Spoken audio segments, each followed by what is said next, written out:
Sempre que eu quero falar de comboios, vem-me à lembrança Virgílio Ferreira.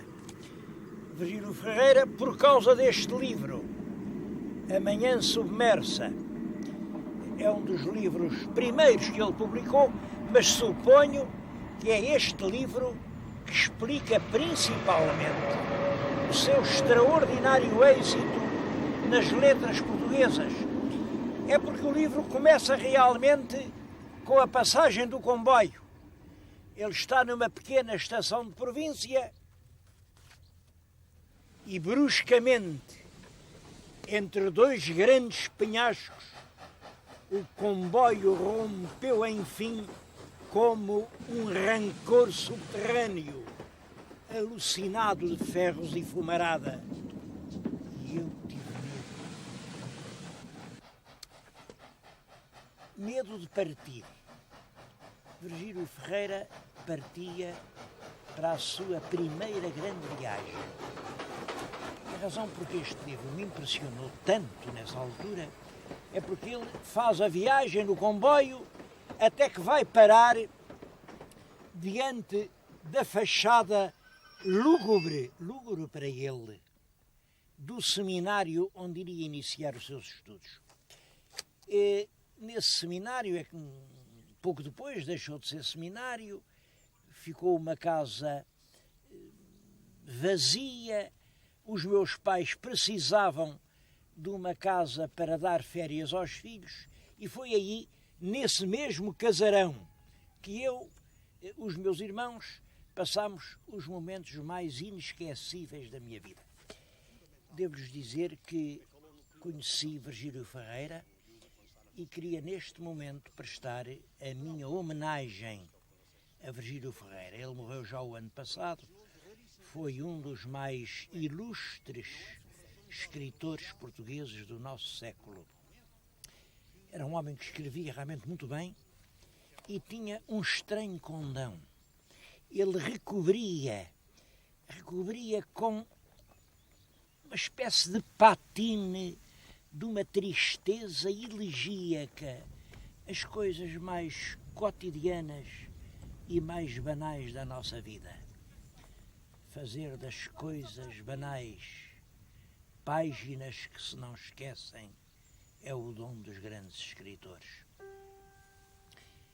Hoje recordei Virgílio Ferreira porque era de comboios que lhes queria falar. Vou-lhes falar precisamente da história do comboio.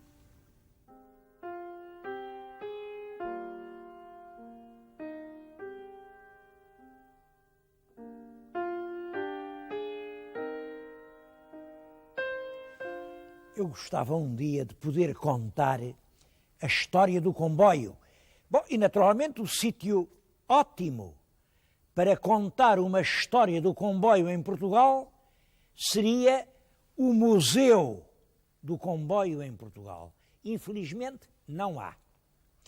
Esta é uma situação paradoxal. A gente tem uma grande companhia de caminhos de ferro, que é a CP. A companhia tem imensas secções de coisas antigas, de museu. Olhem, há assim secções museológicas.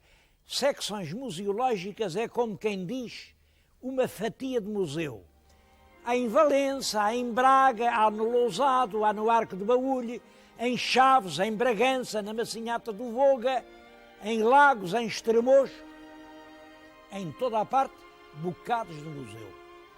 Bastava juntar esses bocados todos e teríamos já um belo museu. Eu não lhes falei da secção mais importante, que é esta em que estou, que é a secção museológica de Santarém. Bom, ainda não é um museu, mas já está muito perto. E começa por onde devia começar. Aqui, na primeira parede, está um retrato já envelhecido, numa moldura desprezada, um velho retrato de família do homem que desencadeou em Portugal o processo da instalação dos comboios. É o grande Fontes Pereira de Melo. é Fontes, é este homem. Ele era engenheiro, era um homem de espírito prático, vinha da Politécnica. Este homem não acreditava muito lá nas teorias, lá nos argumentos, acreditava muito mais nos instrumentos. O que faz andar a gente não é palavreado, não é palavreado. São realmente os caminhos que se constroem. E é essa mentalidade utilitária, positivista do Fontes, que abre o caminho ao comboio. Porque, por exemplo, antes dele houve tentativas, o Costa Cabral quis fazer o comboio, mas como? Queria primeiro, com os impostos, com a massa dos impostos, arranjar o dinheiro bastante para fazer uma sociedade, era uma sociedade de 20.000 contos.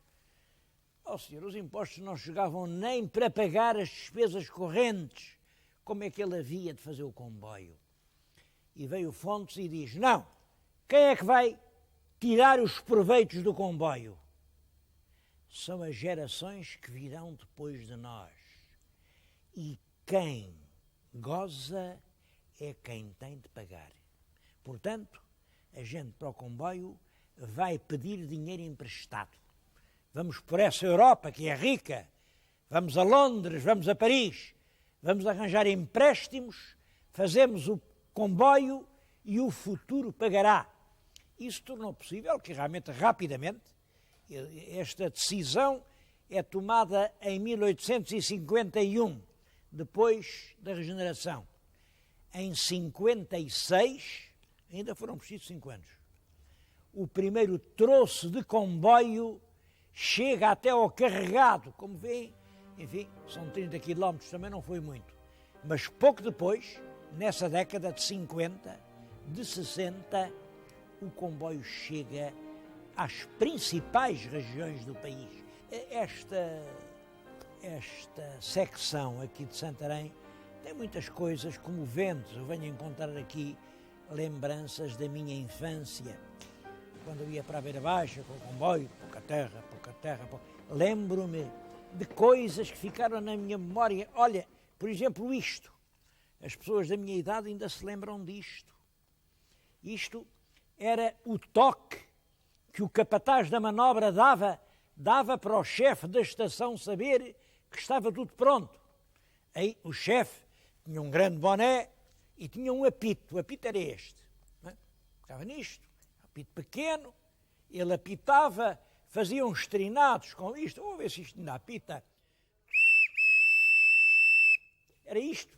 Isto queria dizer que o comboio estava em condições de andar. Mas ainda faltava aí.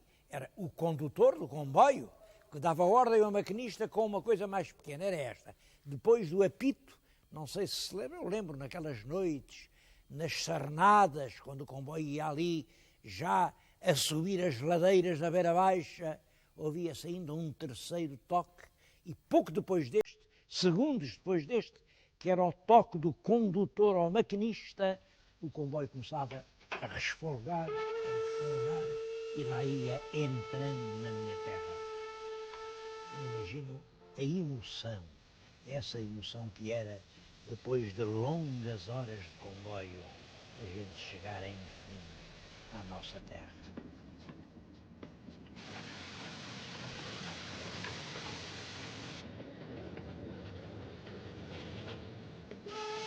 Há até ferroviários que têm ajudado a criar essa memória dos caminhos de ferro. Eu estou junto de um trabalho engraçado, era o chefe da estação de Estarreja. Fez aqui a estação de Estarreja e o comboio que vai a caminho do Porto, um trabalho dele. Aquela outra é a estação de Vila Franca, feita por um mestre carpinteiro. Lá atrás está a estação de Pedras Rubras, feita por um pintor também ferroviário.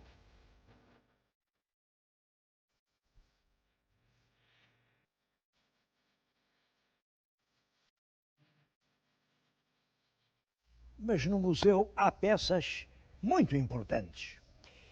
Esta locomotiva que temos diante de nós foi construída em Inglaterra em 1862. 62.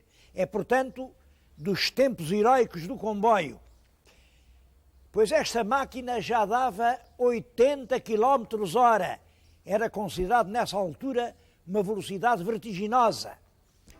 É uma peça única, foi feita por um grande construtor e foi exposta em Londres, teve uma medalha de ouro e Portugal comprou-a para conduzir o comboio real.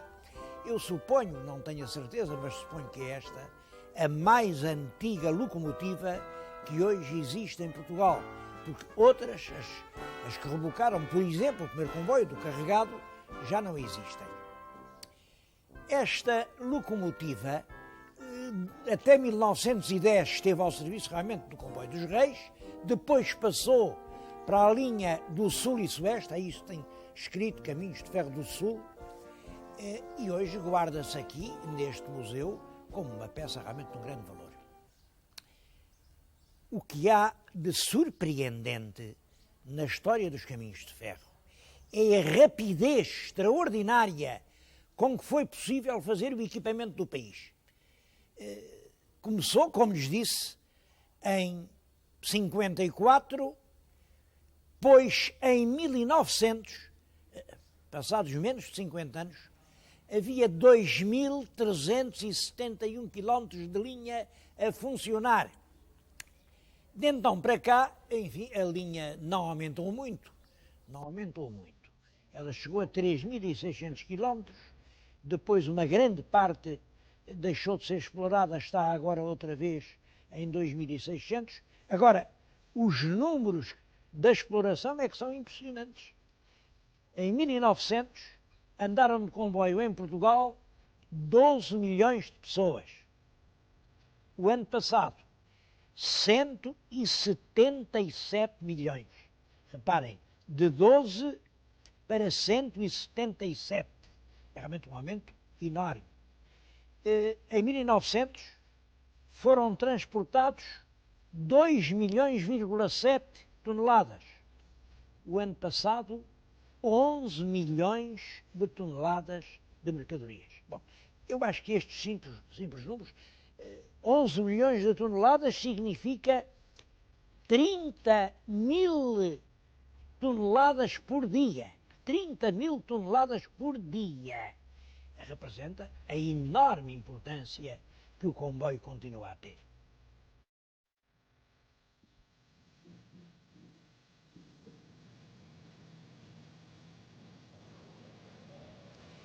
Mas aquela locomotiva tem uma história realmente bonita.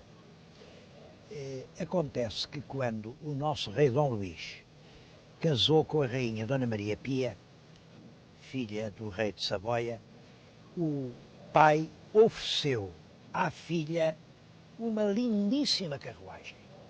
Uma carruagem fabricada na Bélgica em 1858. É aqui que eu estou.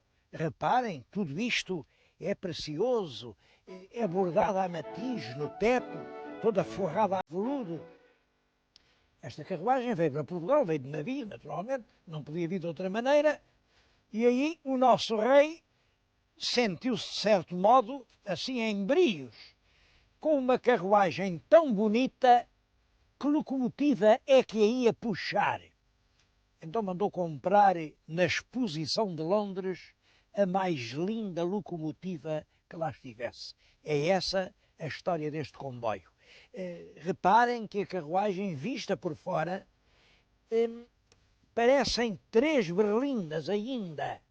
Deve ser uma das mais antigas carruagens reais que chegaram até hoje em todo o mundo.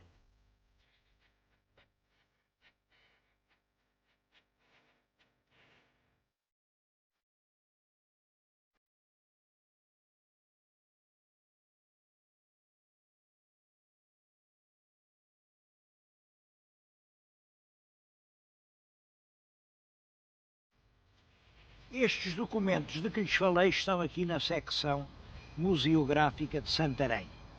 Bom, eu não queria sair de Santarém sem lhes falar de uma outra peça, uma grande locomotiva, que está ao ar livre só porque não cabe lá dentro, mas que também tem a maior importância histórica.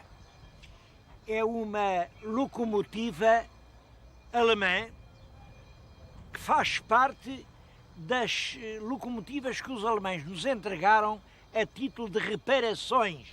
Hoje já ninguém sabe o que é isso de reparações. As reparações... Bom, foi isto, como sabem, Portugal entrou na Grande Guerra de 14-18. Uma guerra entre a Alemanha e o Império Austríaco e os países aliados. Os países aliados é que representavam realmente o espírito do Ocidente, a ideia de liberdade, e Portugal entrou do lado inglês, do lado aliado. Isso ainda hoje é muito discutido. Há quem diga que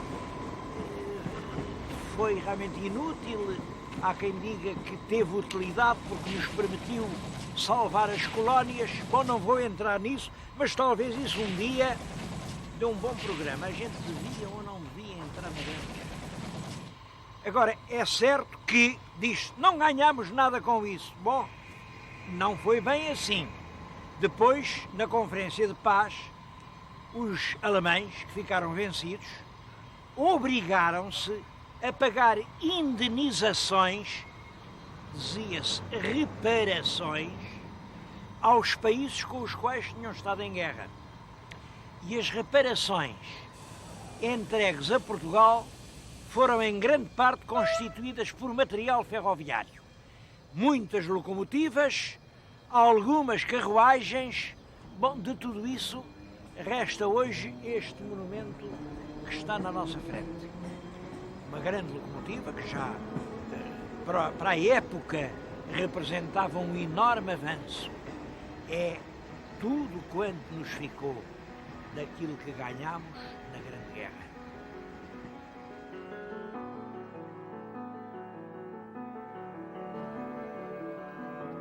Os grandes anos do comboio em Portugal são aquelas décadas de 1850 a 1890. São aqueles 40 anos. Porque em 90 dá-se uma crise financeira muito grave, havia crédito a mais, começa uma decadência, e embora se continuassem a fazer comboios até ao nosso século, até cerca de 1930, pode-se dizer que o grande tempo do comboio é a segunda metade do século XIX. E o comboio mudou a face do país. De certo modo, é com o comboio que entra em Portugal a civilização moderna. É o comboio que dá ao português a noção da rapidez, do andar depressa. Basta pensar que, anteriormente ao comboio, o veículo mais usado era o carro de bois. Portanto, a carreta apenas com duas rodas puxada a bois. 90% dos veículos que circulavam nos caminhos eram carros de bois. Bom, além deles, o que havia eram os barcos. Barcos de cabotagem, também muito lentos, muito lentos. Apesar disso, havia quem achasse que o comboio era caro demais, que Portugal não tinha meio de sustentar estruturas tão dispendiosas. Havia, olha, até o Herculano, que é um homem tão inteligente. Como sabem, Alexandre Herculano não é apenas um grande escritor, é principalmente uma grande cabeça. Pois o Herculano era contra o comboio, e com uma razão que hoje compreendemos mal. Dizia ele, quando o comboio pusesse em circulação todas as regiões do país, a Beira com o Minho com o Alentejo com a Extremadura, que as diferenças regionais e o caráter, o sabor genuíno de cada parcela do nosso território ia-se perder. Claro que perder não ia, mas ia-se atenuar. Mas isso seria razão para dizer não ao comboio. O comboio mudou o país. Olha, eu estou-lhes a falar aqui, alguns já terão percebido. Isto é uma grande plataforma ferroviária, é um dos principais centros ferroviários portugueses. é o entroncamento.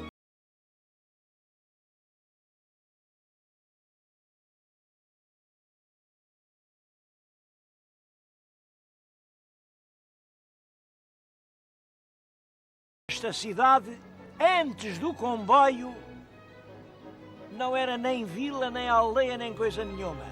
Eram mansos olivais aqui nestas colinas. E foi aqui, por causa do comboio, que uma cidade surgiu. Há outras, o Pinhal Novo tem uma história semelhante, mas por toda em Lisboa, aqueles bairros das Avenidas Novas, tudo isso é a Lisboa que chega no comboio. A Lisboa que agora pode vender os seus produtos.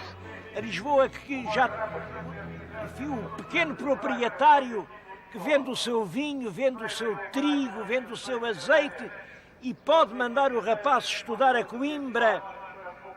É a pequena burguesia, a classe média que se forma a partir do comboio.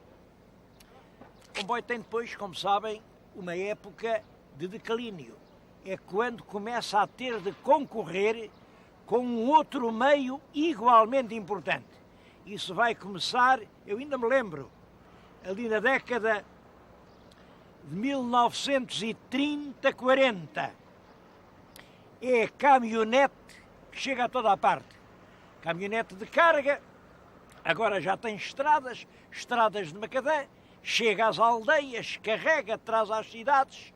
Muita gente começa a partir 40, 50 a usar o seu automóvel e hoje, como todos sabem, assiste-se assim a uma espécie de meeting. Vamos lá ver de quem é o mundo. É do comboio ou é do automóvel? Isso é uma coisa, também vale a pena pensarmos nisso.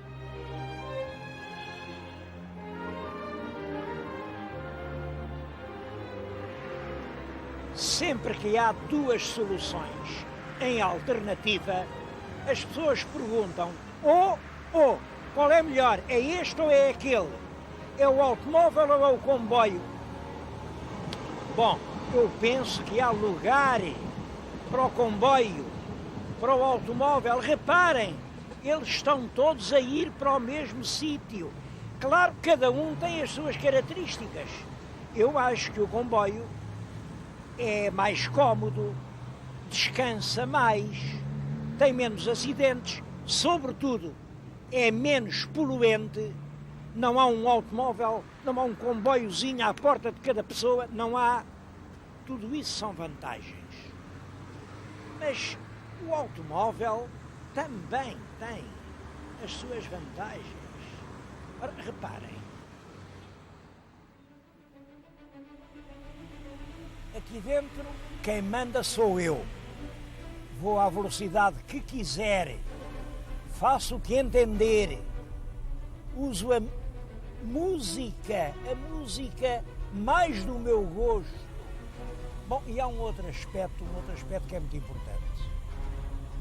É que um pobre diabo, dentro do comboio, mesmo com bilhete de primeira, não deixa de ser um pobre diabo. Ao passo que, ao volante de um bom automóvel, parece um reizinho. Bem, vocês têm visto como isso é, certos reizinhos que por aí andam. Isso significa que o automóvel representa um espaço de liberdade, um espaço de privacidade e um espaço de personalidade que nada pode substituir. Penso que o automóvel, com gasolina ou sem gasolina, o automóvel, como for possível, vai permanecer e vai ser um dos instrumentos de civilização que marcam realmente o nosso tempo.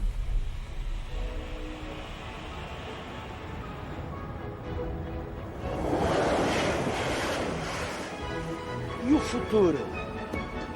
Bom, eu sou das pessoas que pensam que o futuro não acontece, constrói-se. E em relação ao comboio, ele está a ser construído. Vai ser eletrificada finalmente a linha da Beira Baixa. vai ser possível ir depressa até ao Algarve e aqui bem na nossa frente vêm as obras daquilo que se chamará a Gare do Oriente, a principal estação ferroviária de Lisboa. Dizem-me os técnicos que quando abrir a Expo será possível em 2 horas viajar daqui ao Porto. Penso que se esses progressos realmente se realizarem, o comboio tem futuro em Portugal. O futuro é sempre de quem o sabe ganhar.